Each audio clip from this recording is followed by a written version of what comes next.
વચન માટે લેક્ચર શબ્દ નહોતા વાપરતા, એ ટોક શબ્દ વાપરતા હતા. આજ કેટલા વાગે ટોક છે? બોલે 6 થી 7. આજે કૃષ્ણમૂર્તિનો જન્મદિવસ છે, 11 મે એનો જન્મદિવસ છે. કૃષ્ણમૂર્તિ મને ગમે છે, કારણ કે સત્યની બહુ નજીક માણસ છે. હા, બહુ નજીક. એને કોઈએ પૂછ્યું કે મુક્ત કેમ થવાય?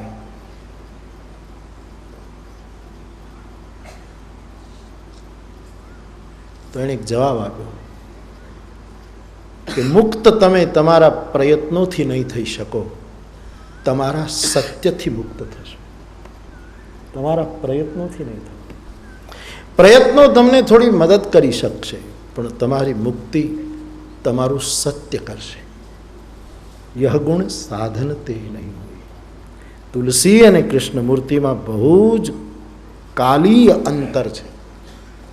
કૃષ્ણમૂર્તિ હમણાં છે, તુલસી તો પણ બધા સૂત્રો બહુ જ મેળ પડે છે. એટલે ક્યારેક તો મને એમ પણ થાય, એ તો અમુક નાની સંખ્યા હોય બધા, એટલે નાની સંખ્યા એટલે કાંઈ બધા નથી સાંભળી શકતા એવું કંઈ નથી, પણ જેનામાં બુદ્ધિનો ચમકારો વધારે હોય એવા લોકોની સભામાં બોલવું જોઈએ અને એનું નામ રાખવું જોઈએ માનસ કૃષ્ણમૂર્તિ. કૃષ્ણમૂર્તિના સૂત્રો પૂર્વે તુલસીએ કેટલા કહ્યા છે. આ મારો અર્થ, કારણ કે હું અર્થવાદ કરીશ તો વિદ્વાનો પકડી લેશે ને કે કેમ તમે જીકે જાઓ છો. મને ખબર છે. આજે એક ભાઈ ચિઠ્ઠી લખી હતી, લોકો કાંઈ છોડતા તો નથી, બધું જુએ છે.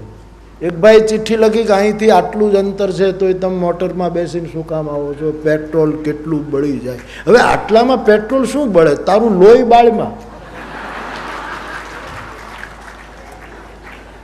બહુ કડક શબ્દોમાં પત્ર છે, ફાડી નાખ્યો, પણ મને ગમ્યો. એની ભાળ્યું એવું લખ્યું, એની વાત એ સાચી છે, એને મારે વંદન કરવા જોઈએ. કે મને કે 2 મિનિટ, બહુ સરસ લખ્યું, 2 મિનિટ થાય અહીંથી અહીંયા સુધી તમે મોટરમાં શું કામ? પેટ્રોલ કેટલું બળે? બહુ નહીં બળે, આટલામાં પેટ્રોલ શું બળે? અને મારો સ્વભાવ જાણતો હોય આવો પ્રશ્ન કરે નહીં, અને આવો કરે અને મારે જવાબ આપવાની જવાબદારી નથી. પણ એણે લખ્યું એટલે વંદન. હું સુરતમાં કથા કરતો હતો ને, તો અમારે અમેરિકાવાળા એક અમારા સ્નેહી, એણે નવી મર્સિડીઝ ગાડી લીધી. પછી આપણે ઓલી કથા હતી ને, ક્યારે અંબિકા નિકેતનની કથા હતી ત્યારે, પછી મને કહે બાપુ તમે મારી ગાડીમાં બેસો. રોજ મારી ગાડી, નવી ગાડી છે તો ઠીક ચાલો બેસી. હું રોજ એ ગાડીમાં બેસી જાઉં. એટલે એક ભાઈ બહુ મોટો પત્ર લખ્યો કે તમે મર્સિડીઝમાં બેસીને આવો છો અને પાછા મર્સિડીઝમાં જાઓ છો અને વાતો તો બધી ત્યાગની કરો છો. બધું મુદ્દાસર લખેલું. પછી મેં એનો જવાબ આપેલો, મસ્ત આમ આનંદમાં આપેલો. બધા કાંઈ સવાલ જવાબને યોગ્ય નથી હોતા, બધા પ્રશ્ન કરતા ઉત્તર યોગ્ય નથી હોતા. આનંદ ખાતર ક્યારેક બોલું, બાકી મારે શું લેવા દેવા. એટલે મેં પછી કહ્યું કે ભાઈ હું તો મર્સિડીઝમાં બેસીને પાછો કથાના મંડપમાં ઉતરી જાઉં, પછી મને ખબર નથી કે મર્સિડીઝ છે શું છે. હું તો બેસીને ઉતરી જાઉં છું, પણ તમારા મગજમાં જે મર્સિડીઝ ઘૂસી ગઈ એ લગભગ 8 મહિના નીકળવાની નથી. એને કાઢ પ્યારે. એ બહુ સરસ લઈ ગયું. ભાઈ એટલે વાત તો બહુ મુદ્દાની છે ને, વાતે એની આપણે વિચારવા જેવી તો છે કે ભાઈ આટલા આમાં તમે શું કામ આમાં બેસીને આવો છો? પૂછો આયોજકોને મેં શું કીધું. મેં કીધું ભાઈ અહીંથી ચાલીને આપણે જઈએ તો રોજ, પણ એમાં થોડાક કારણો તમે પણ છો કે તમે મને ચાલવા દેતા નથી. તમે નક્કી કર્યું છે કે પગે પકડવા છે ને પછાડવાય છે, બે તમે નક્કી કર્યું છે. કારણ કે મેં ઘણાને ઓળખું છું, પગે લાગે છે ને પછાડવાની પ્રવૃત્તિ કરે છે. એટલે મારે ગાડીમાં બેસવું પડે છે. લ્યો આ હું તમને છોકરાઓ ખાનગીમાં કહી દઉં. સરસ પ્રશ્ન, બહુ કડક શબ્દમાં. મને તો એમ થયું ગકા તને વંચાવું, પણ થોડી પાછો ક્યાંક લડવા જાત મારે તકલીફ થાય. એટલા માટે કોણે આ લખ્યું એમ કરીને તું જો ઉપાડ, એટલે મેં ફાડી નાખ્યું. અને પાછું લીલા અક્ષર તો શાંતિના અક્ષર છે, લાલ અક્ષરમાં લખ્યું. લાલ રંગ એ તો ખતરાની નિશાની છે. પ્રણામ બાપ, જેણે લખ્યું એનો તર્ક સારો છે, સારી વાત. લખ્યું છે કે આમાં રાષ્ટ્રને કેટલું નુકસાન થાય, તમે આટલી ગાડીમાં અહીંયા. રાષ્ટ્રને કેટલું નુકસાન થશે એ 13મીએ જોજો, મને રહેવા દો. તમે 48 કલાક રાહ જોઈ લો ને.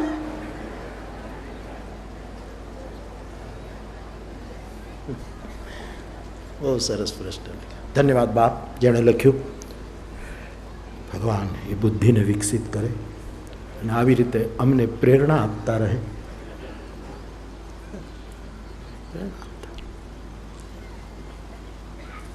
મને આમ ક્યાંય ચાલવા મળતું નથી, હું કંઈ ડૉક્ટરોને પૂછું નહીં, પણ ડૉક્ટર બીજા બધાને કહેતા હોય છે કે થોડુંક ચાલવું જોઈએ, રોજ વોક કરવું જોઈએ, વોક સવાર સાંજ કરવું જોઈએ. મારે ક્યાંય વોક થતું નથી, પણ લોકો ક્યાંય ચાલવા દેતા નથી. અને હું ગાડીમાં બેસીને આવું તો એમાં તમે રાજી ન થાવ. હા, અરે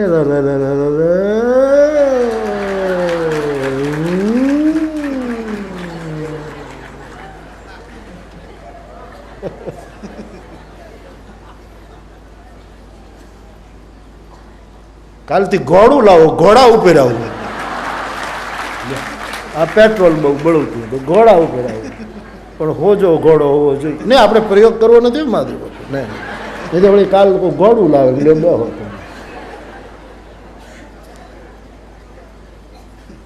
પેટ્રોલ ન બળે.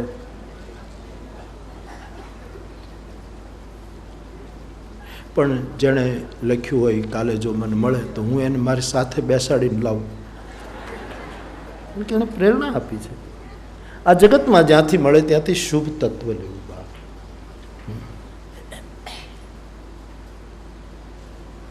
સૌને પોતપોતાના વિચારો હોય છે. ભલા બુરા સબકા સુન લીજે. આ તો મેં એક નમૂનો આપ્યો છે, બાકી બધાને એમ લાગે કે આ બધાને લહેર છે. લહેર બેર એવું કંઈ હોતું નથી. એટલી આલોચના ને એટલી નિંદા, પગે લાગનારા એટલી ટીકા કરતા હોય છે. બધાના એક્સરે મારી પાસે છે.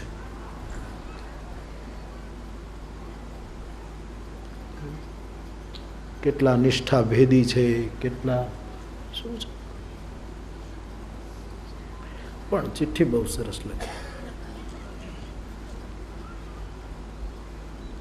કેટલું પેટ્રોલ બળતું છે. હા ભૂપતલાલ, અહીંથી આવવામાં કેટલું બળતું હશે? હા, 8 રૂપિયા. ત્યાંથી એટલામાં 8નું બળી જાય. ઢોળાતું હોય તો થાય. ખેર છોડો બાપ. શ્રી રાધે, શ્રી રાધે, શ્રી રાધે. તો હું તમને શું વાત કરતો હતો? હા, શું?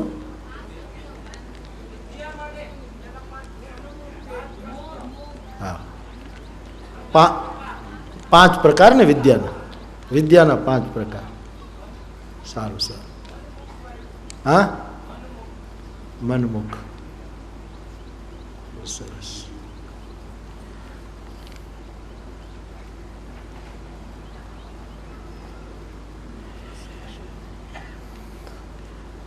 તો આપણે ત્યાં વેદથી લઈને ગંગા સતી સુધી,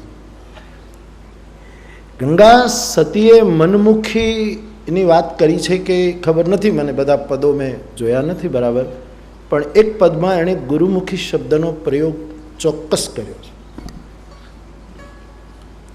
એણે પાનબાઈને કહ્યું છે કે પાનબાઈ ગુરુમુખી બનો. મનમુખી લખ્યું નથી, પણ જ્યારે ગુરુમુખી શબ્દ આવે છે ત્યારે શાસ્ત્રીય પરંપરામાં વિદ્યાના બે ફાટા છે, ગુરુમુખી અને મનમુખી. એમાં ત્રણ ભેળ વિસ્તાર કરવો છે, મારી જવાબદારી. એ હું કહેતો હતો. આપને ના અનુકૂળ પડે તો કાઢ નાખવું, એમાં શું? બધી વસ્તુ કંઈ થોડું પેલી હોય. અને કારણ કે આ તો મારો વ્યક્તિગત ટોક છે, વાર્તાલાપ છે, એમાંથી હું કૃષ્ણમૂર્તિને યાદ કરતો હતો. એમણે કહ્યું કે પ્રયત્નો મુક્ત નહીં કરે, તમારું સત્ય તમને મુક્ત કરશે. અને તુલસીના કેટલા સૂત્રોની સાથે આ વસ્તુનો સંબંધ બેસે. યહ ગુણ સાધન તે નહીં હોય. આ બિલકુલ કૃષ્ણમૂર્તિને મળતો વિચાર પૂર્વે આવ્યો તુલસીના કાળમાં. આપણા પ્રયત્નો કામ નહીં કરે, એનો પ્રસાદ કામ કરશે, એની કૃપા. અને સત એટલે સદગુરુ, એના મુખેથી નીકળેલી વિદ્યા એ ગુરુમુખી છે. ત્રણ વસ્તુ ભેળવીને વાત કરવી છે જવાબદારીપૂર્વક. એ ઘણું આવું આમ ગમે. એટલે હું હમણાં આપણે ઉજ્જૈનમાં કહેતો હતો કે આપણે ત્યાં બહુ જૂની વાર્તા અમે ભણાવતા અને ભણતા આપણે બધા. આપણે ત્યાં બહુ જૂની વાર્તા છે કે ઓલું લુચ્ચું શિયાળ. કાગડાના મોઢામાં પૂરી હતી અને લુચ્ચું શિયાળ ગયું અને પછી એને પૂરી ખાવી હતી. કાગડો તો પાંખવાળો, ડાળ ઉપર બેસે અને બહુ ચતુર પ્રાણી, પક્ષી, અને શિયાળ તો કાંઈ ઉપર ન જઈ શકે. એટલે એને કાગડાના મોઢામાંથી પૂરી પડાવી લેવા માટે કીધું કે હે અંકલ, વડીલ, ઘણા વખતથી આપણે મળ્યા નથી, પહેલાં આપનું સંગીત સાંભળેલું, કેટલા રાગો પ્રભાવ, અને આ જ ઈચ્છા છે કે એકાદો રાગ તમે સંભળાવો, ગાયન સાંભળવું છે. એટલે ઈરાદો એનો એવો કે ગીત ગાય બોલે ત્યાં મોઢામાંથી પૂરી પડી જાય ને હું લઈને જતો રહું. એટલે શિયાળે બહુ વખાણ કર્યા કે તમે ગીત સંભળાવો, એકાદો રાગ સંભળાવો. એટલે કાગડાએ મોઢામાં જે પૂરી હતી એ પગની નીચે દબાવીને આખો રાગ ગાયો, આશાવરી આખો ગાયો. એ નહીંતર વાર્તામાં નથી આવતું, એ હવે વધારવું. પગની નીચે પૂરી દબાવી દીધી અને આખો આશાવરી ગાયો. જીજી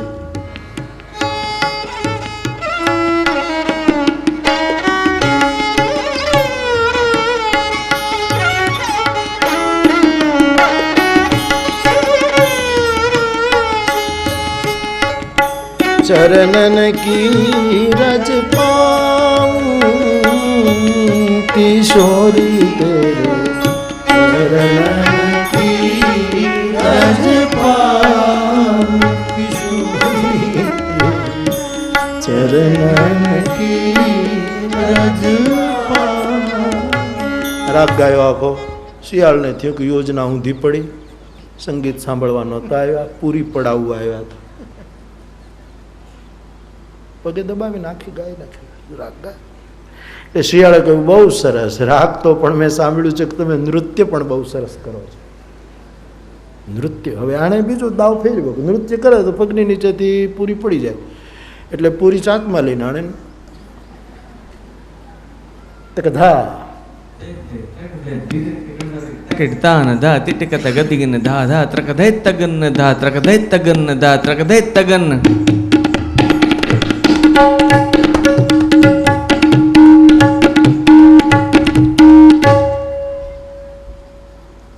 નૃત્ય કર્યું કાગડાએ, પૂરી મોઢામાં રાખે. શિયાળને ઈશારો કર્યો તું ગા. શિયાળનો બીજી યોજના ફેલ ગઈ. પછી કે ગાન અને નૃત્ય બે સાથે કરો તો જમાવટ થઈ જાય. પૂરી ખાઈ ગયો પછી બે કરી.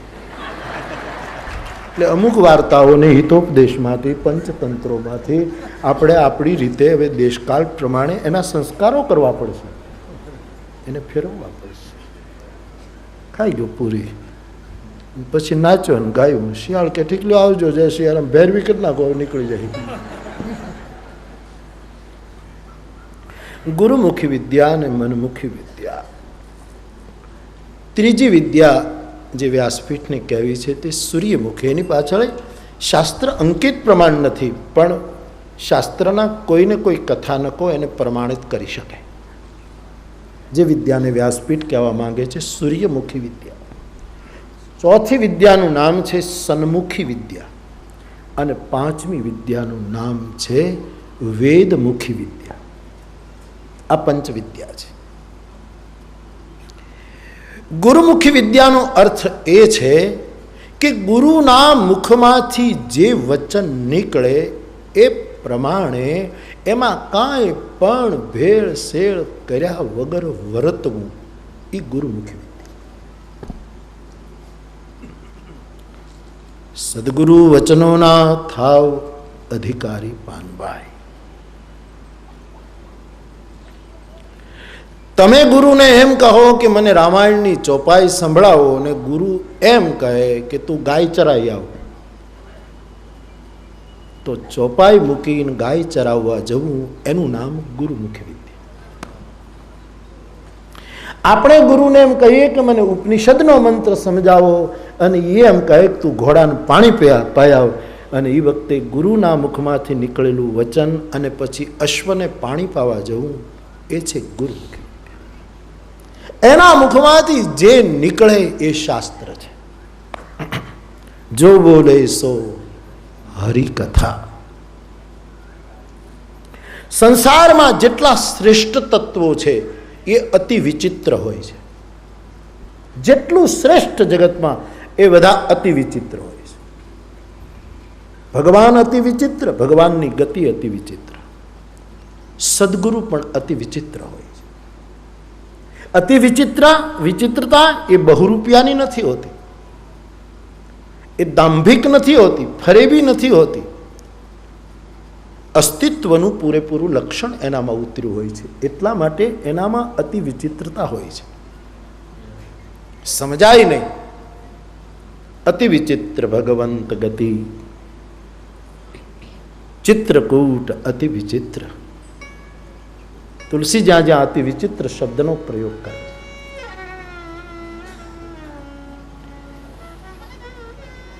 ગુરુમુખી વિદ્યાનો અર્થ આ છે. તમે કહો કે મારે ભજન કરવું છે, અને ગુરુ કહે ભોજન કરી લે, તો એ જ સમયે ભોજન કરી લેવું એ ગુરુ વિદ્યા પ્રાપ્ત કરે છે. પછી કહે નહીં નહીં નહીં, હું તો ભજન કરવા આવ્યો, ભોજન તો અમારા ઘરે કરતા હતા, તો તમે ચૂકી ગયા. એ વખતે તમારું વ્રત હોય તો વ્રતને એક બાજુ મૂકીને ભોજન કરી લેવું, એનું નામ ગુરુમુખી વિદ્યા. ગુરુના વચનને પાળવાથી વ્રતો તૂટતા નથી, વ્રતો સફળ થાય છે. વ્રત સફળ. ગંગા સતીએ પણ વચન ઉપર બહુ ભાર દીધો. સુનિ શિવ કઈ ભ્રમ ભંજક બચના, તિગઈ સબ કુતર્ક કી રચના. વચન વચન બહુ પ્યારા છે, મને બહુ ગમે આ વચન શબ્દ. હા હા. અને એમાં જયારે સદગુરુના સતમાંથી વચન નીકળતો હોય. કાલે હેમંતભાઈને મારે કહેવું હતું, પણ એ તો રહી ગયું, સમય પૂરો, નહીતર ગવડાવવું હતું. ડલા સત બોલો, વરના મત બોલો. એક જ ટુકડો કેટલો મોટો ધ્રુવપદ છે જીવનનું આ, કે સત બોલો અથવા તો મત બોલો. સત્યમ બ્રુયાત પ્રિયમ બ્રુયાત, આ શાસ્ત્ર વચન છે. ગુરુમુખી વિદ્યા, ગુરુના મુખમાંથી જે નીકળે એનો એ જ માત્રામાં અમલ, એ છે ગુરુમુખી વિદ્યા. મનમુખી વિદ્યાનો અર્થ છે ગુરુએ જે કીધું એનો આપણા મન પ્રમાણે અર્થ કરીને વર્તવું, એ મનમુખી વિદ્યા છે. એણે કીધું કંઈક, આપણે આપણા મનની રીતે એનો અર્થ, કારણ કે લગભગ બધા, હું પણ તમારી સાથે જોડાવ કે હું પણ કદાચ કોઈને સાંભળતો હું તો મારી માનસિકતા પ્રમાણેનો અર્થ કરું, પણ શ્રોતાએ, મેં ગઈકાલે કહ્યું કે શ્રોતાએ વક્તા કરતાં પણ વધારે સાવધાન રહેવું જોઈએ. વક્તા તો ગમે તે નિવેદન કરી શકે, એ સમાસ વ્યાસ બધું જ કરી શકે.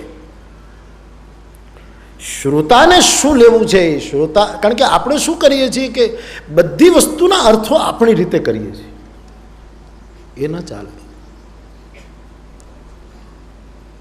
આ કાયદા જે કોર્ટમાં હોય છે એ કોર્ટના કાયદા તો ન્યાય આપવા માટે હોય છે,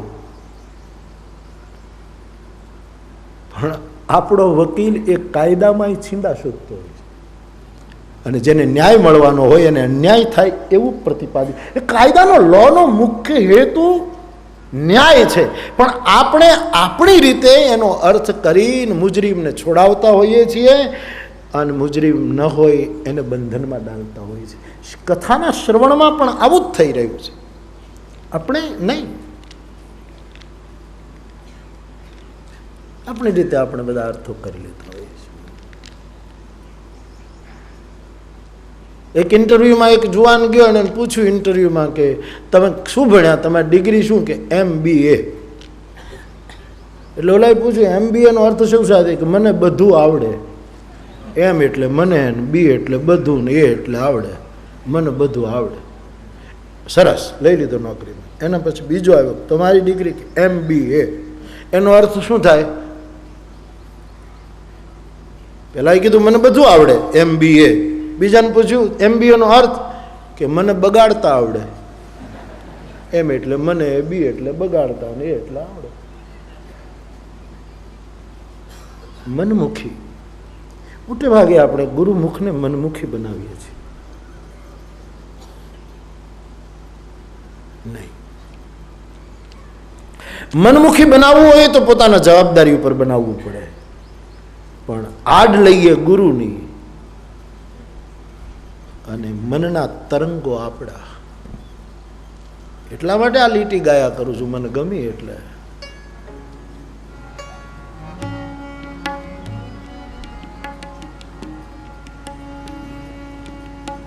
મન કે તરંગ માર દે, મન તરંગ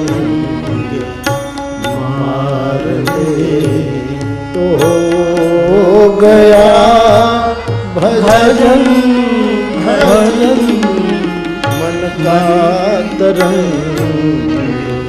માર દે તો ગયા ભજન ભજન. આદત પૂરી સુધારે તો ગયા ભજન ભજન. તો બાપ, ગુરુમુખી વિદ્યા એમાં આપણે મનમુખી બનતા હોઈએ છીએ. એ તો શાસ્ત્રના બે માર્ગો છે. શાસ્ત્ર, વ્યાસપીઠને જે વાત કહેવી છે, વ્યાસપીઠની જવાબદારીથી કહેવી છે, આપે સ્વીકારી લેવાની જરૂર નથી. ત્રીજી વિદ્યાનું કેન્દ્ર છે સૂર્યમુખી વિદ્યા, જે હનુમાનજીએ સૂર્યની સન્મુખ પાછે પગલે પગલે પ્રાપ્ત કરી છે. સૂર્યની પાસે હનુમાનજી ગયા કે મારે વિદ્યા ભણવી છે, ત્યારે કહ્યું કે ભાઈ મારા રથના ઘોડાઓ તો આમનામ આગળ જાય અને વિમુખ તો પીઠ બતાવીને વિદ્યા લઈ ન શકાય, સન્મુખ જ પેલું થાય. તો હનુમાનજી કહ્યું પાછું પાછું ફરીશ. પ્રકાશની સન્મુખ પ્રાપ્ત કરેલી સમજ એને વ્યાસપીઠ સૂર્યમુખી વિદ્યા કહે. અજવાળાના આશ્રયે પ્રાપ્ત કરેલી વિદ્યા. તમસોમાં જ્યોતિર્ગમય એ વિદ્યા. જાસુ વચન રવિ કર નિકર. ચોથી વિદ્યા મારે કહેવી છે તે એ સન્મુખી વિદ્યા. એમાં ગુરુ કંઈ બોલતા નથી, દક્ષિણામૂર્તિનો આખો ભાવ છે. ગુરુ મૌન છે, શિષ્ય કેવલ સન્મુખ બેઠો છે અને ચેતનાનું સંપ્રેષણ થાય છે, આદાન પ્રદાન થાય છે.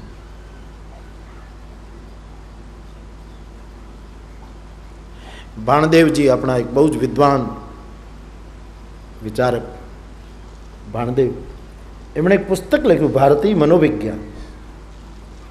એમાં ભારતીય મનોવિજ્ઞાન માટેના એમણે જે મનના જે અભ્યાસ કરીને જે વાંચવા જેવો પુસ્તક છે, સૂત્રાત્મક છે ભારતીય મનોવિજ્ઞાન.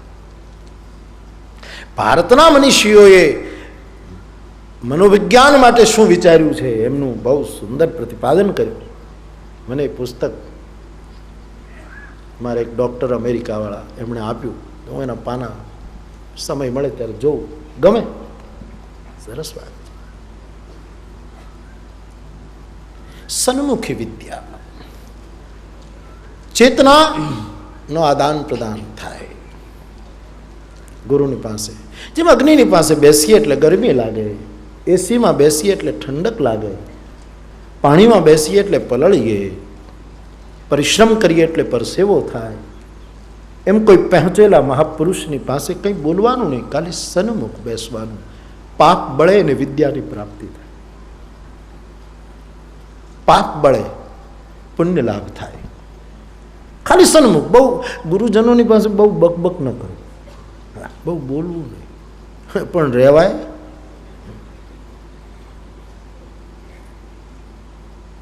નદી કરતા નેરડામાં પાણી બહુ હોય, બહુ ઉછાળા મારે, મહાવૃષ્ટિ ચલી ફૂટી કિયારી એવું બને. ગુરુઓની પાસે શાંત રહેવું.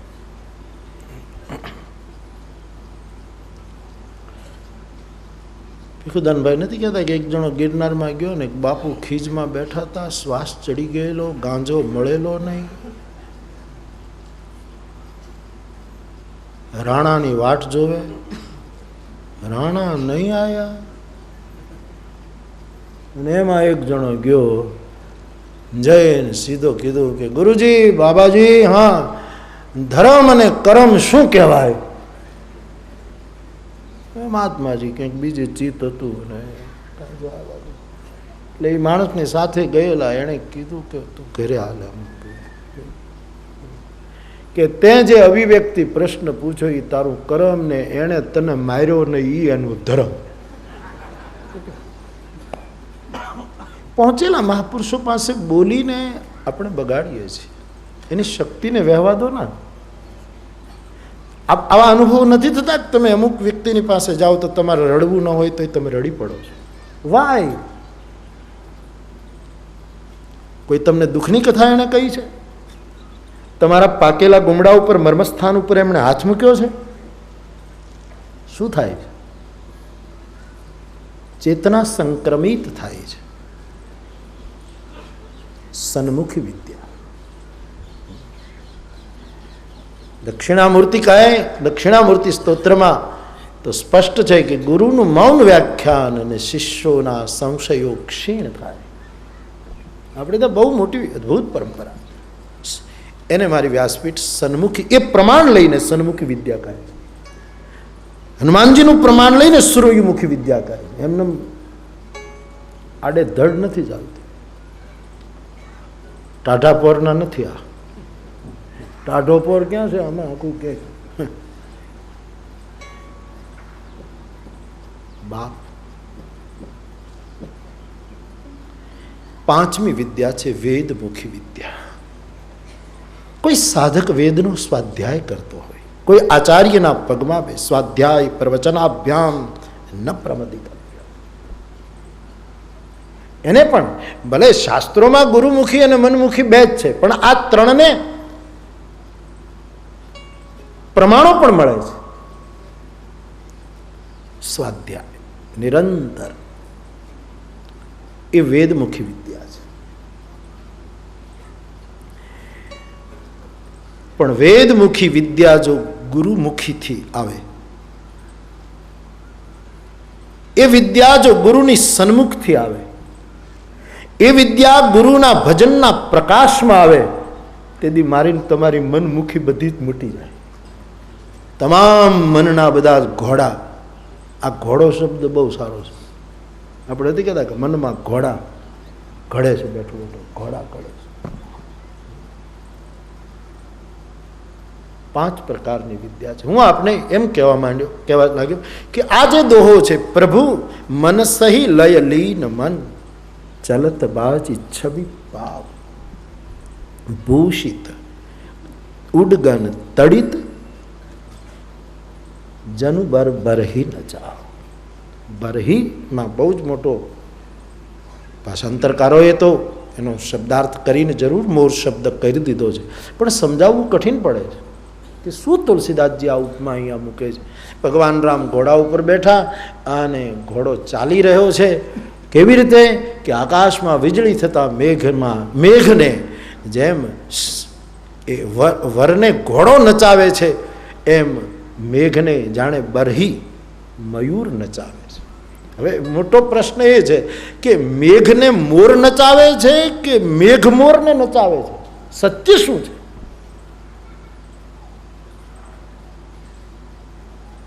આમ આપણે ત્યાં કવિતામાં અને આમે ત્યાં આપણી આંખોએ જે જોયું હોય એમાં તો આમ જ છે ને કે મન મોર બની થનગાટ કરે, આકાશમાં મેઘ આવે, ગરજઈ મોર ઝીંગોરિયા, જે આપણે ત્યાં બધું ગવાય છે. તુલસીદાસજી બહુ જ વિચારતા કરી મૂકે એવો દોહો લખે છે. કારણ કે કામ અને રામ એ બેને સમજાવવા છે તુલસીને. એટલા માટે આ દોહો સમજવો બહુ જ જરૂરી છે. એટલા માટે હું ગુરુમુખીની ચર્ચા આપની સામે કરવા લાગ્યો અને પછી મગજમાં આવ્યું એટલે મને એમ કે કહી તો દઉં, વળી પાછું એ ન આવે ત્યારે વળી વયું જાય, પાછું ભૂલાઈ જાય. એટલે આવે ત્યારે કહી દેવા. વિચારજો જરૂર. જે સમયે જે કરવાનું હોય ને કરી લઈ ડાયોમાં. કઈ આપણે શું કર્યું? છોકરાને રમવાનું હોય ત્યારે એને ભણવાનું કહ્યું. મોટામાં મોટી મુશ્કેલી એને રમવાનું હોય ત્યારે ભણવાનું, અને એને ભણવાનો સમય આવે ત્યારે ફરવાનું કીધું. ફરી આવ્યો, આંટો મારી આવ્યો, જા. બધું ઉલટું થયું. રમવાનું હોય ત્યારે ભણવાનું કર્યું, ભણવાનું હોય ત્યારે રખડવાનું કર્યું, ફરવાનું કર્યું, અને ફરવાનો વખત હોય ત્યારે પરણવાનું કર્યું. આ બધું પાછું હવે લાંબુ ચાલે છે. આ વિચાર 3 વિચાર આગળના જે છે, રમવાનું હતું ત્યારે ભણવાનું કર્યું, ભણવાનું હતું ત્યારે રખડવાનું કર્યું. આ વિચારો છે આચાર્ય રત્ન સુંદર સુરી, જે નામ ભૂલી જાઉં તો મને માફ કરજો, એક મહાત્મા બહુ પુસ્તકો સરસ લખે છે, એના આ વિચારો છે.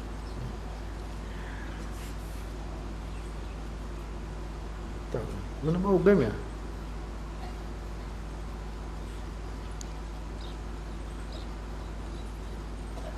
પણ આમ ઘઉંનો લોટ ને ગોળ ને કોઈ ઘી આપે તે 3 વસ્તુ આપણી પાસે પડી રહી તો નોખું નોખું ન ખવાય. પછી એનો લાડવો બનાવીએ ને એના ઉપર ખસખસ લગાડીએ, પછી પ્રેમથી પીરસીએ, પછી હસતા હસતા ખાઈએ ને. એટલે આ બધું લાંબુ પાછું હું કરું. હમણાં ખબર નહીં આવી ટેવ તો નથી પડી.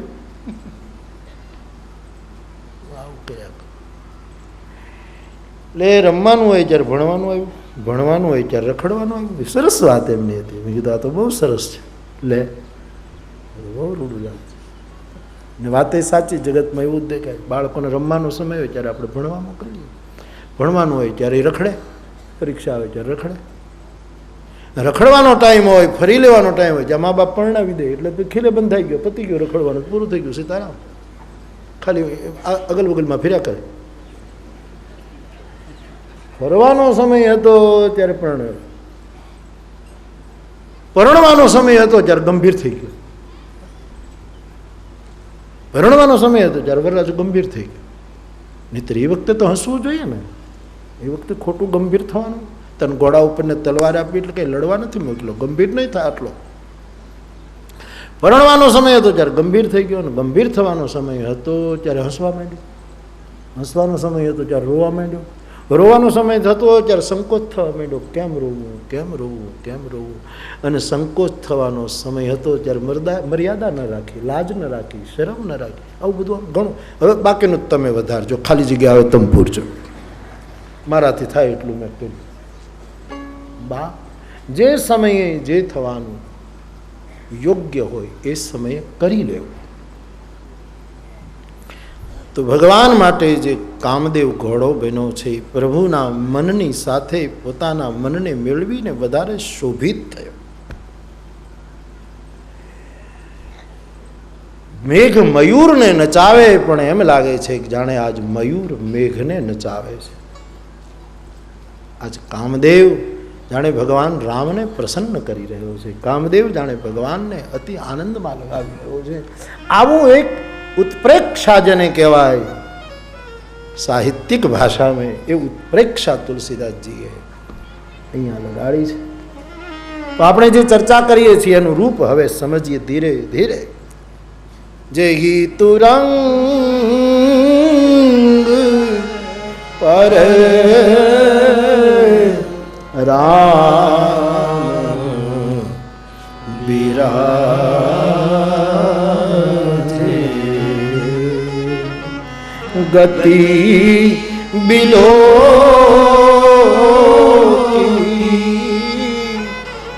ખગ નાયક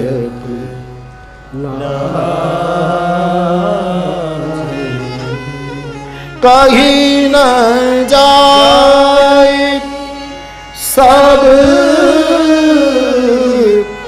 ભાતરી સુહાવા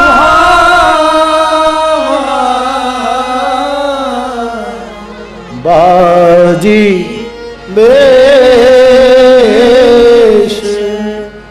જનું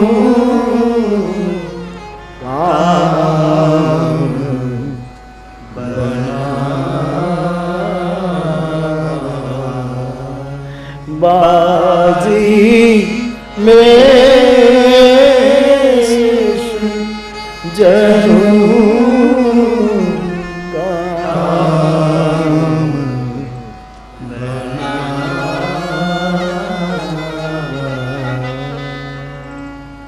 तो कामदेव घोड़ो बन्यो. घोड़ाने अपनी वैदिक परिभाषा में जो कि घोड़ाना केटलाय पर्यायी शब्दों પણ મુખ્ય શબ્દ છે ઘોડા માટે અશ્વ. અશ્વ શબ્દ છે. અમે ગઈકાલ રાત્રે બેઠા હતા મસ્ત, ત્યારે હું કહેતો હતો કે વેદના બૃહદારણ્યક ઉપનિષદ થી શરૂ કરીએ તો લોક સુધી, વેદથી લોક સુધી આપણે ત્યાં અશ્વનો ઉલ્લેખ છે. વેદનો ઋષિ ક્યારેક માંગે મને અશ્વો આપો, મને અશ્વો આપો, મને અશ્વો આપો.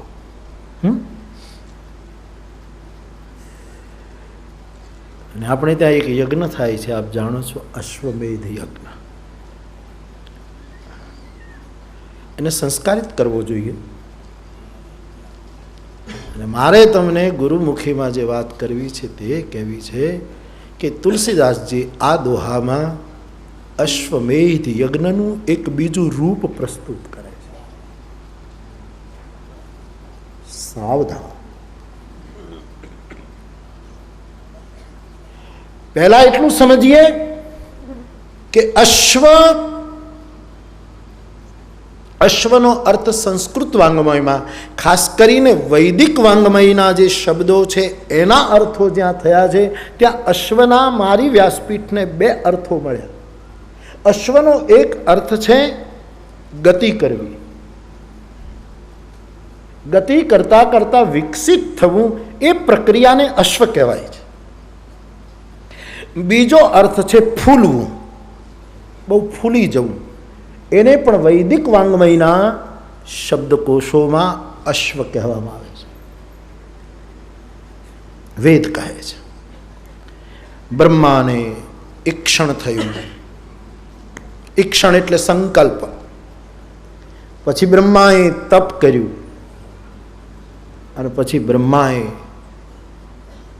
શ્રમ કર્યો. સૃષ્ટિ નિર્માણ કરવાનો ઈક્ષણ કર્યું, સંકલ્પ કર્યો. પછી તપ કર્યું, તપમાં પ્રાણબળ જોઈએ, એમાં પ્રાણ તત્વ ભેળવ્યું.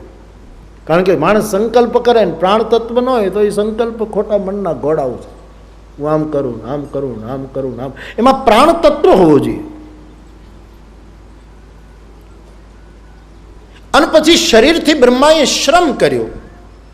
પ્રાણ એટલે કે મનનો સંકલ્પ, પ્રાણ અને શરીરનો શ્રમ, આ ત્રણ ભેગા થયા.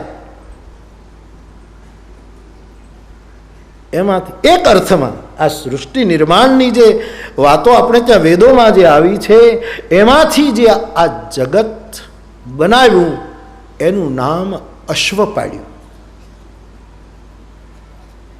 અશ્વ એટલે ઘોડો, એ અશ્વ છે.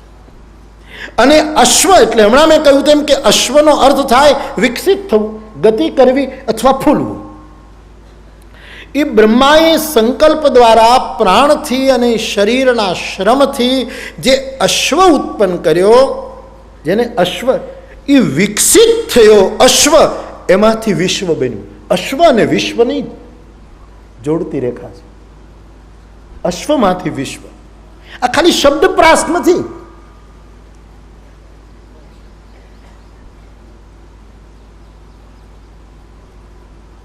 અશ્વનો અર્થ જો વિકસિત થવું એમ થાય તો અશ્વમાંથી જે વિકાસ થયો, ચાંદ, સિતારાઓ, આ પૃથ્વી, આ ગ્રહો, આ નવલખ તારાઓ, આખું જે જગત વિકસિત થયું એ વિશ્વ છે.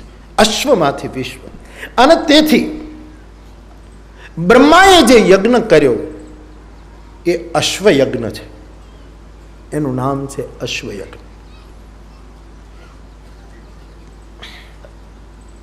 મેધ્યનો અર્થ થાય છે પ્રાણ, અમેધ્યનો અર્થ થાય પ્રાણહીન. પછી અશ્વમેધ યજ્ઞ આપણે ત્યાં આવ્યો. એ યજ્ઞની આપણી મર્યાદા છે. એ કર્મકાંડને હું પ્રણામ કરી અને જેની જે શ્રદ્ધા છે એ સૌની પોતપોતાની રીત છે, એની રીતે બરાબર. પણ મારે આપને એ વાત કહેવી છે કે અશ્વ એ વૈદિક શબ્દ છે અને છેક લોક સુધી અશ્વ ચાલ્યો. વેદ અને લોકની વચ્ચે આખો અશ્વ ખેલી રહ્યો, રેવાળ ખેલે છે. રેવાળમાં એની આખી લોક સુધી. ફરી એક વખત યાદ કરું જયમલભાઈને કે એમણે અશ્વ વિદ્યાઓ પર, અશ્વ અંક ઉપર કેટલા વિદ્વાનોના સંશોધનો, લોક સુધી અશ્વ ગયો. શું કામ અશ્વને પ્રતીક બનાવ્યું છે વેદોએ? મોટે ભાગે અશ્વ બેસતો નથી, ઘોડો બેસે ને ઊભો જ હોય.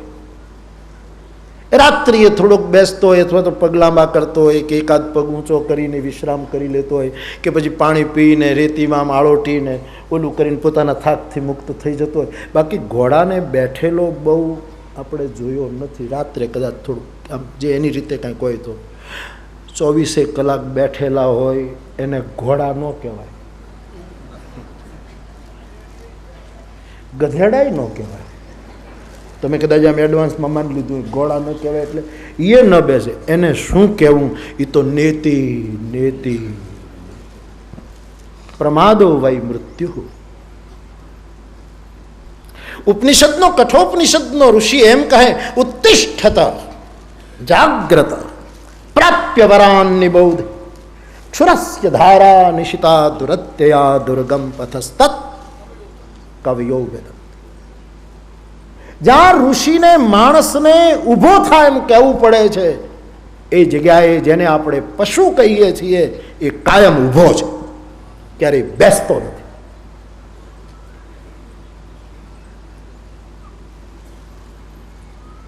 એનામાં બેસવું આવતું નથી નિરંતર. અને આપણે એ પણ જાણીએ છીએ કે ઘોડો એ પૂર્ણ નર છે. પૂર્ણ નરત્વ ઘોડામાં છે, કારણ કે એને વક્ષ નથી. જેમ અર્જુન માટે કહેવાય છે કે પૂર્ણ નર હતો, એને વક્ષ નથી. એ છાપો વક્ષ ચિહ્નો એને નથી.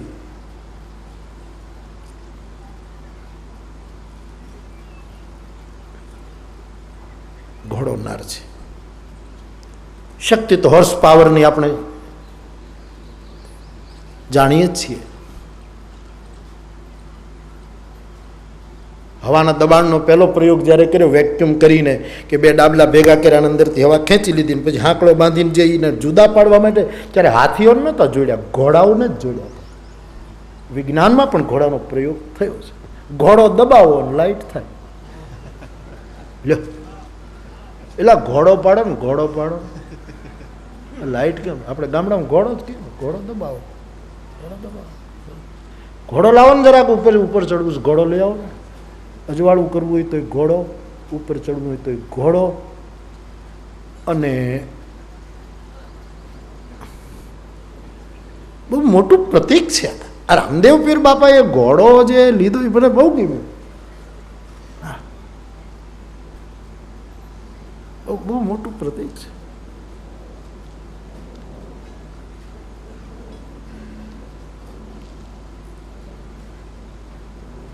તો વેદ અને લોકને જોડતી કડી અશ્વ છે. એના બહુ જ મોટા લક્ષણો છે.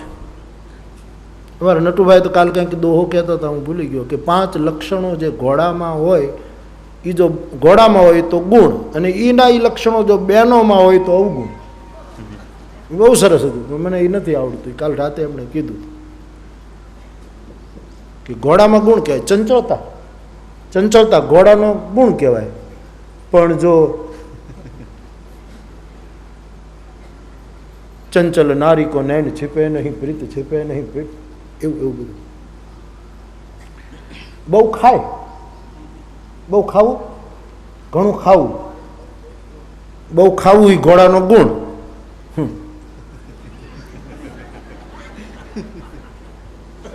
અને હેથકનું ખાવું એ બહેનોનો. માફ કરજો, એ બધા બપોરે જમવાનું છે. હા હા, અહીંયા હરિહરનો સાદ છે, લાલ બાપાનો પ્રસાદ છે, જમવાનું પ્રેમથી.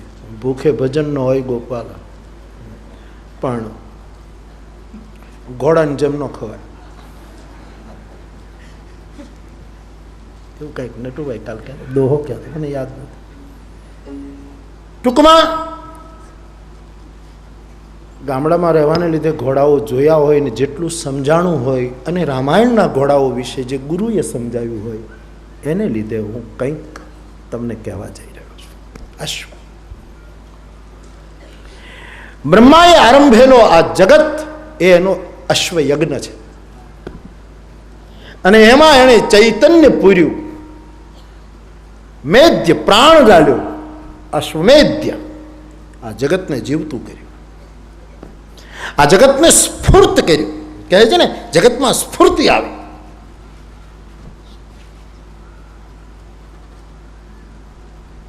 આ અશ્વ યજ્ઞ છે બ્રહ્માનો.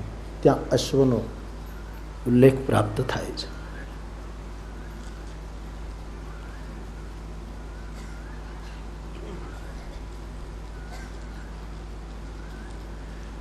તો લોક અને વેદને જોડતી કડીમાં અશ્વ આપણે ત્યાં દેખાય છે. હવે મારે જે આપને કહેવું છે તે એ છે ક્રમમાં. આ દોહામાં તુલસીદાસજીએ અશ્વમેધ યજ્ઞને બદલે અશ્વમેઘ યજ્ઞ ઉભો કર્યો. અશ્વમેધ યજ્ઞને પ્રણામ કરવાના, કારણ કે આપણી એક બહુ જ મોટી કર્મકાંડીય પદ્ધતિ રહી છે, પણ બુદ્ધે વિરોધ કર્યો યજ્ઞોનો. કારણ કે એમાં બલિ આપવામાં આવતો હતો. નરબલી સુધીની વાતો આપણે ત્યાં આવી. એટલા માટે મેં ગઈકાલે એક વાક્ય કહ્યું કે ધર્મનો પણ સંસ્કાર થવો જોઈએ. ધર્મને થોડુંક નવડાવી ધોવડાવી પાછા શરીરેનું એરે પણ સારા કપડાં પહેરાવી બેસાડવો જોઈએ સમાજમાં. એ જરૂરી છે. અશ્વમેધ યજ્ઞ આપણે ત્યાં થતા હતા. રાસુ યજ્ઞ, અશ્વમેધ યજ્ઞ મહાપુરુષો કરતા હતા, સમ્રાટો કરતા. આજે પણ ઘણા મહાપુરુષો કરતા હોય છે, કરાવતા હોય છે. એ એમની સૌની રીત છે, પોતપોતાની શ્રદ્ધા છે. પણ મારે એ આપણે એમાં સમજીએ નહીં એટલે એની કોઈ બીજી વાત નહીં. એ પણ એક મહાન પરંપરા છે, જે હોય તે. પણ તુલસી જે વિચાર મૂકે છે આ દોહા દ્વારા, એના દોહા દ્વારા મારે બધાને નિમંત્રણ આપવું છે કે હવે તમે કહો તુલસી લકીરના ફકીર છે કે એક રેખા ઉપર, એક જૂઠી પરંપરા ઉપર ચાલે છે. ઘોડાની વાત કરતા કરતા એની સાથે મેઘ શબ્દ જોડીને ભૂષિત ઉડગન તડિત. અશ્વમેધ યજ્ઞનો પોતાનો મહિમા હશે, આપણે એમાં બહુ જાણતા નથી. વિદ્વાન મહાપુરુષો એના વિશે વધારે વિશ્લેષણ કરી શકે, એને પગમાં બેસીને આપણે સમજીએ તો એના ઉપર કંઈક પ્રકાશ પાડી શકીએ. એમને માંદળું નિવેદન કરવું એ અપરાધ છે. પણ અશ્વમેધ યજ્ઞની વાતને પ્રણામ કરીને, એને આદર આપીને, હવે આપને એમ નથી લાગતું કે સમાજમાં અશ્વમેધને બદલે અશ્વમેઘ યજ્ઞની જરૂર છે? એવો વરસાદ લાવવાના હું તમે પ્રયત્નો કરીએ કે નદીઓમાં એવો મેઘ વરસે કે ઘોડા પૂર આવે. એનું નામ છે અશ્વમેઘ યજ્ઞ. એ આ દોહામાં આમ ચમકારો થાય છે. અશ્વમેધ યજ્ઞની ફરી હું વારંવાર ચોખવટ કરી રહ્યો છું, કારણ કે એ વૈદિક પરંપરાને હું પ્રણામ કરું છું. કારણ કે આપણે સનાતન ધર્મને માનીએ છીએ અને સનાતન ધર્મમાં ઈશ્વર પણ પ્રમાણ નથી મનાતા, વેદને જ પ્રમાણ માનવું પડે. તેથી અશ્વમેધ યજ્ઞની પોતાની મહિમા હશે, જે તે દેશકાળમાં એનું ગૌરવ હશે.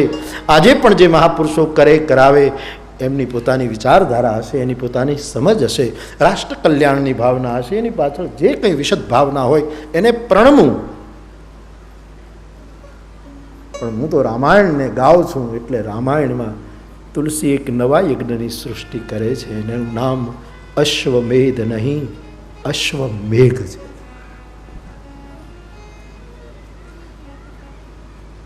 આપણે ત્યાં કહેવાય છે યજ્ઞથી પર્જન્ય થાય છે, એ ગીતાનું સૂત્ર છે. યજ્ઞ દ્વારા મેઘ થાય. એક સમય એવો હતો, આપણે ત્યાં કહેવત હતી. મેં વસંતભાઈ પરીખ, અમારે અમરેલી વાળા વિદ્વાન વ્યક્તિ, એમની પાસેથી એના પ્રવચનમાં ક્યાંક મેં સાંભળેલું, મને એ વિચાર બહુ ગમેલો. મેં એની પાસેથી સાંભળેલું. એમણે કહ્યું કે આ કહેવત બદલવી પડશે, કે આપણે ત્યાં કહેવાય છે ને કે એક કાંકરે બે પંખી મારવા. આવું આપણે ત્યાં કહેવાય કે ભાઈ એક કાંકરે બે પંખી મારવા, કે એક ગાયે બે વસ્તુ થઈ જાય. પણ એણે બહુ સરસ વાત કરી. હું જોઈ રહ્યો, મેં કીધું વસંતભાઈ બહુ સરસ આ વાત તમે. એણે એમ કહ્યું કે એક કાંકરે બે પંખી મારવા એ જૂની વાત થઈ ગઈ છે. હવે તો એવું કરો કે એક કાંકરે બે પંખીને જીવાડવા. મારવાની વાત ભૂલી જાઓ, બે પંખીને ચૈતન્ય આપો, બે પંખીને જીવાડો. તે પંખીની ઉપર પથ્થરો ફેંકતા ફેંકી દીધો, કલાપીના પેટમાંથી વરાળ નીકળી ગઈ. રે રે લાગ્યો દિલ પરિયને, પાંખ નીચે આવ્યું ધરુ ઉપરથી પાંખ ઢીલી થતા. એક કાંકરે બે પક્ષીને જીવાડવું, એવું કરવું જોઈએ. એમાં પેલી જૂની કહેવતને ખોટું નહીં લાગે. જૂની કહેવત રાજી થશે કે મને સંસ્કારિત કરી, મને નવડાવીને સમાજમાં મૂકી. એમ અશ્વમેધ યજ્ઞની હવે એની પાસે હું રામાયણનો આ અશ્વમેઘ યજ્ઞ મૂકી રહ્યો છું. એમાં અશ્વમેધ યજ્ઞનું અપમાન નથી. અશ્વમેધ યજ્ઞ પણ દેશકાળ પ્રમાણે રાજી થશે. અશ્વમેઘ આ નિવેદનને બરાબર ટેપ થાય છે, એટલે મને ચિંતા નથી. મારે ભારપૂર્વક આ વિચાર સમાજની પાસે પ્રસ્તુત કરવો છે. અશ્વમેઘ, એવી વર્ષા થાય. અને વર્ષા યજ્ઞ કરવાથી થાય એ તો વિજ્ઞાન છે જ, પણ વર્ષા થાય છે સમાજમાં ચરિત્ર નિર્માણ થાય, અને યજ્ઞ જેવું જીવન વધારેમાં વધારે લોકો જીવતા થાય તે દિવસે વર્ષા થશે. યજ્ઞ જીવન જ્યારે મારા તમારા શરૂ થશે, પહેલા યજ્ઞથી તો થાય, કારણ કે ગીતાના વચનને કોઈ જૂઠું પાડી શકે જ નહીં. ચોક્કસ કોઈની તાકાત નહીં.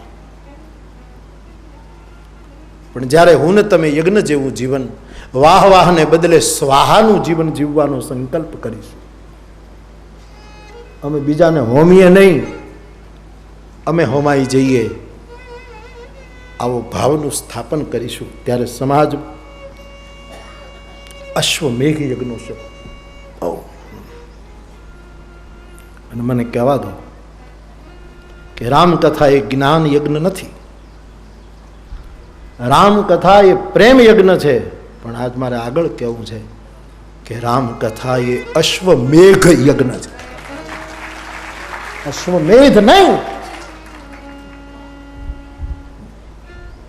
લા કાલે વરસાદ થયો એટલા માટે નથી કહેતો, આજ બફારાનો વરસાદ છે, વરસાદ જ છે. પણ રામ કથા એ અશ્વમેઘ યજ્ઞ છે, અશ્વમેધ નહીં. મારા નિવેદનને સાંભળીને કાલ કોઈ ગલત અર્થ ન કરે એટલે ફરી એક વખત કહું, અશ્વમેધની યજ્ઞની જેટલી પવિત્ર પરંપરા હશે એને મારા પ્રણામ.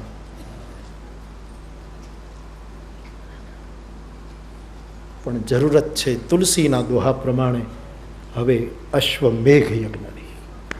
એવો મેઘ થાય પછી જ્ઞાનનો હોય, પ્રેમનો હોય, સદવૃત્તિઓનો હોય, સમર્પણનો હોય, ત્યાગનો હોય, ધ્યાનનો હોય, યોગનો હોય, કોઈ પણનો એવો મેઘ વરસે કે નદીઓમાં ઘોડા પૂર આવે. કારણ કે નદીના પૂરની સાથે પણ આપણે ઘોડા શબ્દને પ્રયોજવો છે. ઘોડા પૂર આવે એ છે અશ્વમેઘ યજ્ઞ. એક વાર અશ્વમેઘ યજ્ઞનો જય જયકાર કરો. આ નવો યજ્ઞ સ્થપાણવા તો જય જયકાર કરે. બોલીએ અશ્વમેઘ યજ્ઞ મહારાજ કી. અને અશ્વમેઘ યજ્ઞનો મૂળ મંત્ર છે પ્રભુ મન સહી લયલીન મન ચલત બાજી છબી ભાવ. આ એનો મૂળ મંત્ર છે.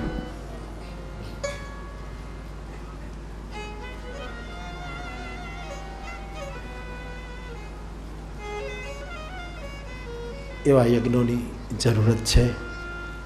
એવા યજ્ઞો થશે વધારે વૃક્ષો રોપવાથી. એવા યજ્ઞો થશે વરસાદના પાણીને નાના મોટા ચેક ડેમો બનાવીને રોકવાથી. એવા યજ્ઞો અશ્વમેઘ યજ્ઞો સફળ થશે વિવેકથી કુદરતે આપેલા દ્રવ્યોનો સદુપયોગ કરવાથી. યજ્ઞથી વાતાવરણ પવિત્ર થાય. અશ્વમેઘ યજ્ઞથી કેટલું બધું આપણે કરી શકીએ સમાજમાં.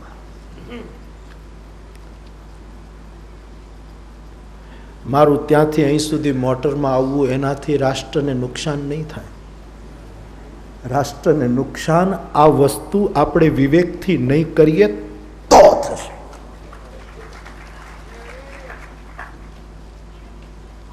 બહુ સરસ ચિઠ્ઠી હતી, મારે તને આપી હતી, હકાતને ફાડી નાખી. કટકા ભેગા કરીને જોડતો થાય, પણ એ તો એને પાછા એને વધારે કટકા કરી નાખ્યા છે. બહુ સરસ ચિઠ્ઠી.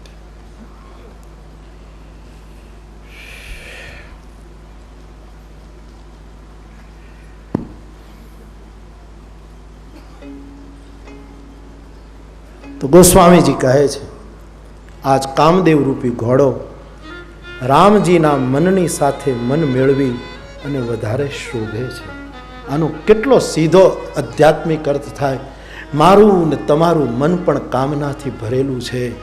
એ કામનાથી મન મુક્ત થાય, કામનાથી મન મુક્ત થાય એમાં જિંદગી કાઢી નાખી. એના કરતાંય કામનાવાળું મન રામના મન સાથે લઈ લીન થાય. અશ્વમેઘ યજ્ઞ. એક વસ્તુ બાપ, 100 રૂપિયાની ખોટી નોટ કરતા 5 રૂપિયાની સાચી નોટ ચડે કે ઘટે? એ જવાબ આપો. 500 રૂપિયાની એક ખોટી નોટ છે અને પેલી 5 જ રૂપિયાની સાચી નોટ, તો એમાં શ્રેષ્ઠ કઈ? 500 નહીં, 5 રૂપિયાની. બરાબર ને? દંભી નિષ્કામ ભક્તિની 500ની નોટ કરતા સાચી સકામ ભક્તિની 5ની નોટ વધારે સારી. અમને કાંઈ ન જોઈએ ને, અમને કાંઈ ન જોઈએ ને, અમે તો સાવ નિષ્કામ ને, અમે તો કાંઈ અડીએ નહીં ને, અમે તો કાંઈ ખાઈએ નહીં ને, અમે તો કાંઈ પીએ નહીં. તો તમે રહ્યો છો કે? ખાઈ લો ને. ખાવું એ કઈ બુરી વાત છે? એક મહાત્મા અમારી સાથે ઉતરેલા હતા. મને બધા જ કહે, હું નીચે માળે ને ઉપર ને માળે, જેટલી વાર મને મળે કથામાં આવે, પણ બધા એ કહે, હું એને કહું તો એ દાંત કાઢે ને જવાબ ના આપે. બધા મને કહે આ કાંઈ ખાતા જ નથી, ખાતા જ નથી. પાણી પીવે ન ખાય પીવે. મને તો આવી કંઈ જિજ્ઞાસા થાય નહીં ને આપણે કાંઈ પૂછવું ન હોય એની કોઈ આપણે શું એમાં ફાયદો પણ બધા એક જ વાત કરે, જમતા જ નથી, પાણી પીતા નથી, કાંઈ પીતા નથી. એક દિવસ મારી રૂબરૂમાં બધા પૂછવા લાગ્યા એટલે મેં એમ કહ્યું મહાત્માજી અદ્ભુત કહેવાય. એટલે મને જવાબ ના આપ્યો, દાંત કે મેં કીધું ગળસવા ગળસ કે ગોટો છે. મારે આવું મારા તો બહુ સ્નેહી છે, બહુ પ્રેમી છે, પણ પછી મને ખબર પડી કે હું કથામાં જાઉં પછી ડ્રાય ફ્રૂટના ઢગલા ત્યાં જ જાય, પ્રસાદીમાં વહેંચવા મેં તે હશે, બીજાને આપતા હશે, જ્યુસ જાય એટલે પાણી ન પીવાય, જ્યુસ પીવાય, અનાજ ન ખવાય, ડ્રાય ફ્રૂટ ખવાય. અરે એમાં તો જિંદગી કાઢી નખાય. એ એમની રીત હશે, મારી સાથે તો એનો બહુ સંબંધ. મેં આ વાત કરી તો એ રાજી થયા, બહુ સરસ બાબુ તમે એક કથા બોલા, કારણ કે વાત તો પહોંચી જ જાય. હવે આટલું ખાનગીમાં હું જે બોલું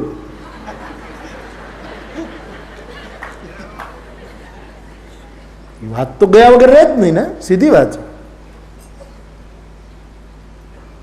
એટલે હું તો શું કરું, પછી જ્યારે આમ બોલ્યો તો પછી જ્યારે આવે ત્યારે એ મને પૂછે એના પહેલાં જ હું કહી દઉં કે બાપજી એક વખત મેં તમને યાદ કર્યા હતા ને, તો બહુ રાજી થયા. મને કે તમે બહુ સરસ કીધું. એ મેં આવું કીધું, બાપ 500ની ખોટી નોટ કરતા 5 રૂપિયાની સાચી નોટ ઉત્તમ છે. એમ નિષ્કામ ભક્તિના દંભ કરતા થોડીક સકામ ભક્તિ હોય તો એમાં ખોટું શું છે?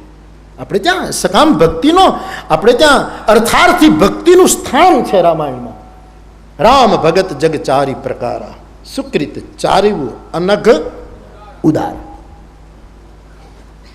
4 પ્રકારના ગીતા એ આર્તો, જિજ્ઞાસુ, અર્થાર્થી, જ્ઞાની. ભરતર્ષભ આમ કરીને ભગવાન કૃષ્ણે 4 પ્રકારના ભક્તોની ચર્ચા કરી છે. જ્ઞાની સકામ નથી, જ્ઞાની મુક્તિની સકામતા છે. જ્ઞાનીમાં એને મુક્તિ જોઈએ છે, એ પણ સકામતા છે. જિજ્ઞાસુને શાસ્ત્રના બોધ પ્રાપ્ત કરવો છે, ત્યાં પણ સકામતા છે. અર્થાર્થીને બિચારાને પૈસા જોઈએ છે, કુટુંબ પરિવાર નિભે, ત્યાં પણ સકામતા છે. અને આર્તને પીડાથી મુક્ત થવું છે, એટલે સકામતા. સકામતા વગર છે ક્યાં? ખોટી નિષ્કામતાનો ડોળ શું કરવો? 5ની નોટ વધારે સારી વાપરીને આઈસ્ક્રીમ ખાઈ લો, બજારમાં ગરમી હોય ગોળા ખાઈ લો, ભૂખ લાગી હોય પકોડા ખાઈ લો, પકોડી જે મળતી હોય એ ખાઈ. બાપ નિષ્કામ ભક્તિના દંભ કરતા, જ્ઞાનના આડંબ કરતા સકામ અજ્ઞાન વધારે સારું હશે. આ છે અશ્વમેઘ યજ્ઞ. કોઈનો વિચ્છેદ કરવો એના કરતા કોઈને પ્રેમથી જોડી દેવા, એ છે અશ્વમેઘનું સ્વરૂપ. ક્યાં વાદળ, ક્યાં મયુર? તુલસી તમે જુઓ તો બેયની વચ્ચે અંતર તો જુઓ.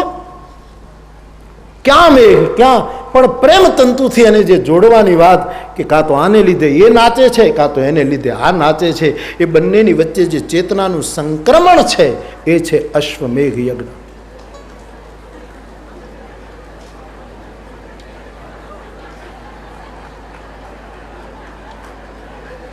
છાંટા આવ્યા કે એમને આવ્યું? એ તો કાલનું છે, કાલનું. એ પાછું આને પાછું ચમત્કાર નહીં લખતા, મહેરબાની કરીને હાથ જોડીને કહું છું. એ તો ભરાણું તું ને હવા આવીને એને એમ થયું કે હવે અત્યારે અધિકારી ઉપર વરસું.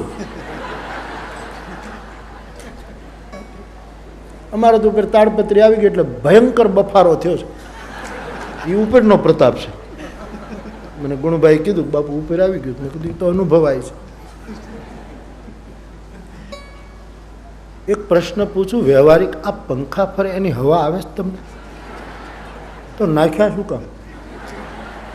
મંડપવાળાને મારે કહેવું છે કે તમે થોડાક પ્રેક્ટિકલ બનો, પંખા થોડાક નીચે નાખો. આમાં આશ્વાસન જ મળે છે, હવા આવતી નથી. બહુ ઊંચા છે, કદાચ થોડી થોડી આવતી હોય તો સારું. પણ મને ખબર નથી આવતી. કાલ હું બેઠો હતો ને એટલે મને ખબર. મંડપ રચનામાં બધામાં માણસોએ વ્યવહારું થવું જોઈએ કે કેવડું કરાય, શું કરાય, શું કરાય, શું કરાય, આ બધું. અને ન અનુકૂળ પડે તો એમને ખાબકવું નહીં, મને થોડુંક પૂછી લેવું.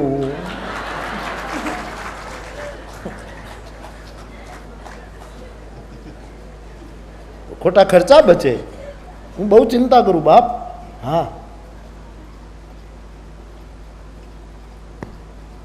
પણ તમારે આવે છે ન્યાય આવ્યું હવા આવે નહીં ને? તમારે આવે છે હવા? એવું છે.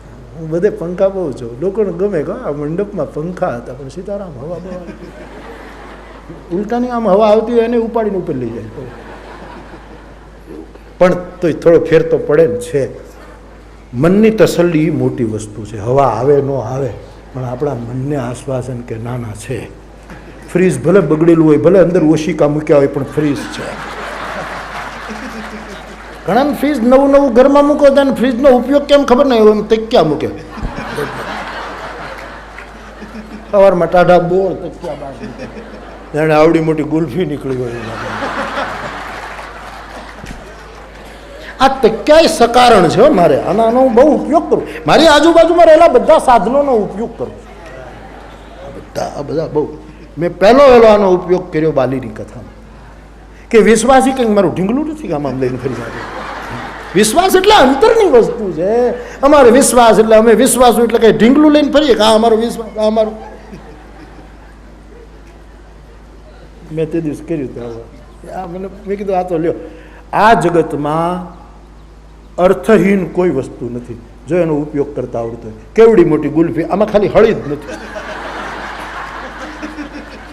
આને જો આમ જોડી દઉં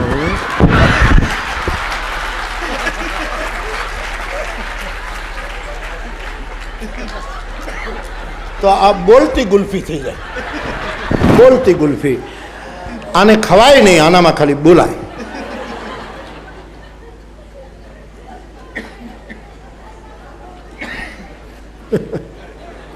શ્રી રાધે, શ્રી રાધે, શ્રી રાધે, શ્રી રાધે, શ્રી રાધે.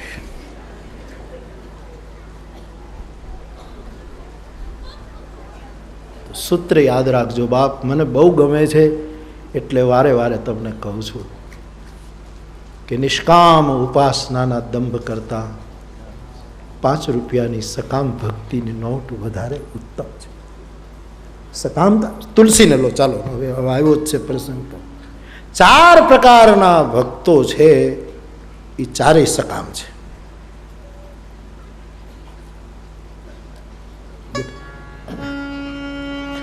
નામ જીહ જપ જાગહી જોગી અબિરતિ બિરંચી પ્રપંચ. પ્રપંચથી મુક્ત થવા માટે અને યોગ સાધનારા જ્ઞાની પુરુષો પણ નામ દ્વારા સાધના કરે છે. તમામમાં સકામ ભક્તિ લાગેલી છે. નામ જીહ જપ જાગહી જોગી જાનીય તબ હી જીવ જગ જાગા જબ સબ વિષય વિલાસ વિરાગે. જ્ઞાની માટે પંક્તિ છે. લોકો કહે ને કે જ્ઞાનીને રામ નામની શું જરૂર? જ્ઞાનીને આટલા માટે રામ નામની જરૂર છે. અને ક્યાંય આ ચારે સિદ્ધ હું કરું તમારી સામે માનસ દ્વારા, તો એમાં ક્યાંય રામ શબ્દ નથી લખ્યો, ખાલી નામ નામ નામ નામ. તમને જે નામ ગમતું હોય તે. આ ઉદારતા છે. આ છે અશ્વમેઘ યજ્ઞ. આ કથાનું નામ છે માનસ અશ્વમેઘ.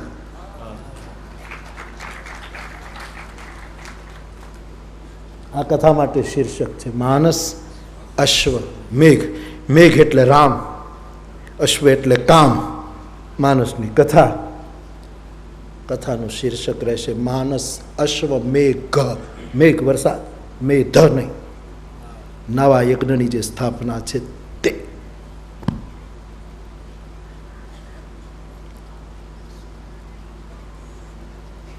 નામ જીહ જપી જાગહી જોગી વિરતિ વિરંચ પ્રપંચ વિયોગી. જ્ઞાની માણસો પણ નામની સાધના કરે. જિજ્ઞાસુ પણ નામની સાધના કરે. રામાયણમાં જાના ચહ ગૂઢ ગતિ જે જાન